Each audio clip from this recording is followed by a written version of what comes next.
আসসালামু আলাইকুম প্রিয় দেশবাসী, আপনারা যারা ভাবতেছেন যে আপনাদের সকলের প্রিয় পিসাব জামাতে আমির ফ্রান্স শাখার জামাতে আমির জনাব পিনাকি ভট্টাচার্যের গতকালকের ব্যর্থ কুয়ের কারণে তিনি হয়তো কিছুদিনের জন্য আত্মগোপনে চলে যাবেন বা সমসাময়িক বিষয় নিয়ে আর তেমন একটা ইউটিউবিং করবেন না, আপনারা আসলে ভুলের সাগরে আছেন।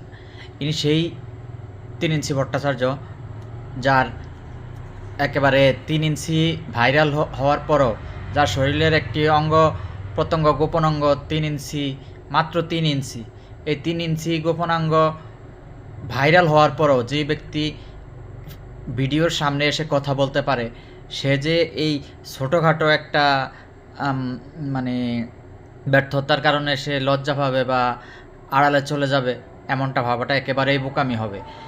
আপনারা মনে রাখবেন, এদের কোনো লজ্জা শরম থাকে না বা থাকতে হয় না।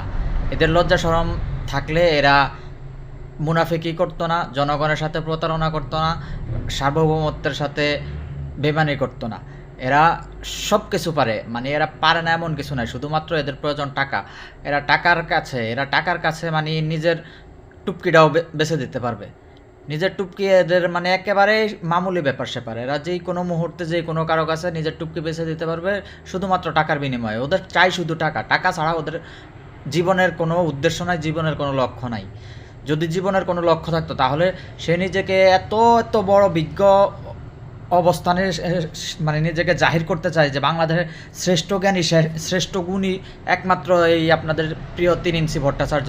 কিন্তু দেখেন, সে কিন্তু রাজনৈতিক আশ্রয় আছে ফ্রান্সে, প্যারিসে সে রাজনৈতিক আশ্রয় আছে, তো তার কিন্তু সেখানে রাজনীতি করার ওয়ে আছে। এরকম বহু প্রবাসীরা, বহু বিদেশিরা বিভিন্ন দেশে রাজনীতি করে নিজেদেরকে ইস্টাবলিশ করেছে, বা বিভিন্ন দেশের পার্লামেন্টে পর্যন্ত অনেক বাংলাদেশি আছে। তো তিনি কেন পারতেছে না?